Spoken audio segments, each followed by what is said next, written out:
Okay, so my first video is gonna be replacing the shifter bushing on my 1991 4runner. So first of all, I had a mechanic put my clutch on. He was supposed to check it out, but didn't. Oh, he missed a screw there. When he replaced it, it just went right through the bushing instead of putting the metal plate on. There's supposed to be a metal plate here somewhere. Maybe he put it under. So, take this out.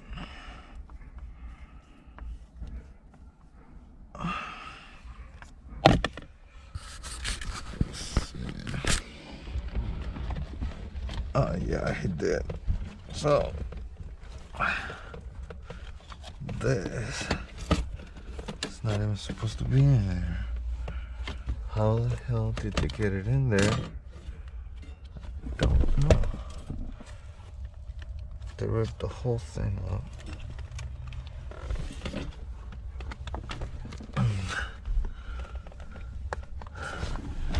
Just get that. Yep. So this is actually supposed to go on top. The guy that did my clutch didn't do it the right way. Oh, there goes so much for trusting mechanics.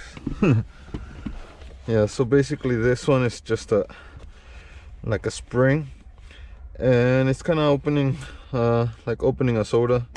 You know, you go to the left, but you gotta press it down first, and then it'll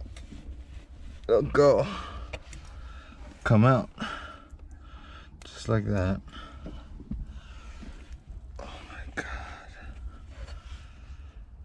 Oh my god, they didn't even screw down my shifter bracket there. That's not good. I knew that was a problem. Even from before, some people have to cut it to get in there, but I'm not gonna worry about that right now. Maybe I should. Guess I'll have to quarter turn it there, see what happens. But I would like to try out the bushing first, because last time I got a bushing and it came out that it wasn't the right one because it has lip. Now I got the OEM in AutoZone, and it looked like it, but it didn't have that flange. Oh, there it goes. So it didn't have that little flange right there. I don't know if you see it. So I'm gonna try to install this new one that I got from Toyota. See if this works.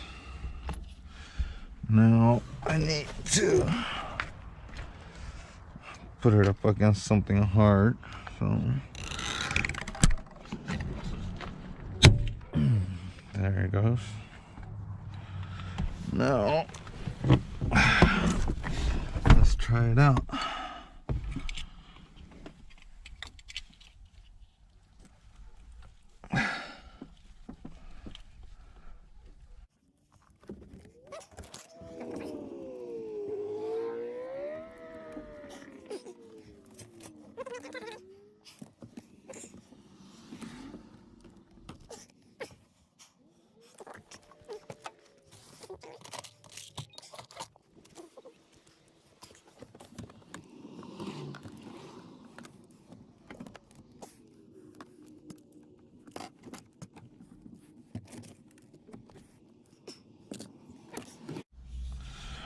All right, so after a while of going and trying, it's kind of hard to get it in there once you put a new bushing. So yeah, it might take you a little bit to do it, but it'll go in there. You just gotta kind of move it around.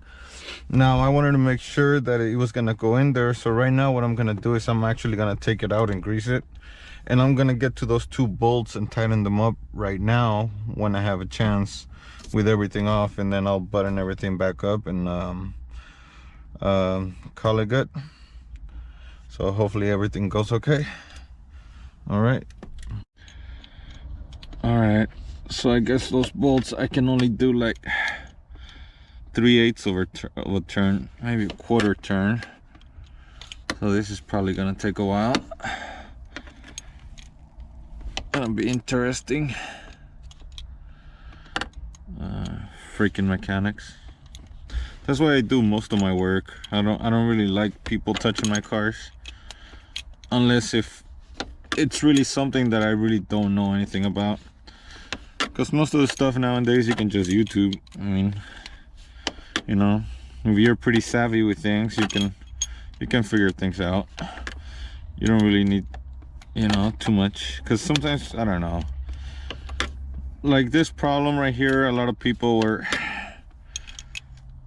telling me it was the clutch, and then that it was this bushing right here. Now I'm not one to like just replace the problem. Like if it's something simple like this, I'll rather just buy the part and replace it myself than be wondering, oh, is it this part, is it that part? No, I mean, get it fixed and get it done. You know, the more parts that you replace on your car, the better your car is going to be, because it's going to last longer. You know, there's one less thing to worry about because you'll have a new part. I mean, for me, it's kind of like simple for me to decide. You know, like I have already gone through too much stuff with this truck. I will get to those in another video, but basically one time I heard a crack on my clutch bracket, and I didn't really think anything of it. My truck would still shift, it would still go into gear, but it kind of felt hard sometimes, and it wouldn't want to budge, and it wouldn't want to go into gear. So after a while, it just kept on going, and it basically got worse. So then I thought, oh, let me check my reservoir for my clutch, you know, fluid. So I went and I looked in there, and it was just, I mean, it was all corroded, all brown. I didn't have no fluid, and I was just like, what the hell, you know, what the hell. I just bought this truck this year, and it seems like I just been working on it, but it's good because that's what I like to do with my cars. I like to explore them and make sure everything that I see is running good. So I saw that the lines were pretty corroded and everything, and I decided to replace the master cylinder, the clutch master cylinder, and it was only like $24 or something. So I was like, you know, what the hell, let me just get the slave cylinder too. So I got the slave cylinder, brand new slave cylinder, brand new reservoir, and